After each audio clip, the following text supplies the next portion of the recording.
can I just ask a broad question, please, Secretary of State? In the last decade, there's been a lot of discussion as a country about some companies, very well known, very, very profitable, but are paying very, very little tax in this country and using some pretty sharp practices to reduce the tax they pay to our country overall. Do you think it's right that in this time of crisis, that those companies who have been actively reducing their tax contribution to our country should be eligible for some of the massive payouts that they're now eligible for? Do you think this is fair in the eyes of the taxpayer? Well, I think, Peter, what we have tried to do with our packages is actually ultimately, of course, we're supporting companies, but this is about supporting individuals and jobs.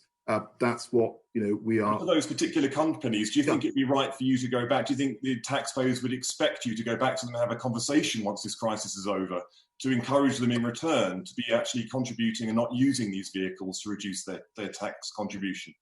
Well, I think, as you know, there's a lot of work that has gone on in terms of looking at this particular issue in terms of avoidance. A whole range of measures have been introduced in recent years to tackle this. And this is, of course, something that that the Treasury will continue to look at. But I want to sort of separate that out from the point that what we're doing right now with the support we're providing is actually about supporting individuals and helping them. Yes, they will work for companies, but this is about helping individuals get through this particular period. But you're right, the work in terms of tackling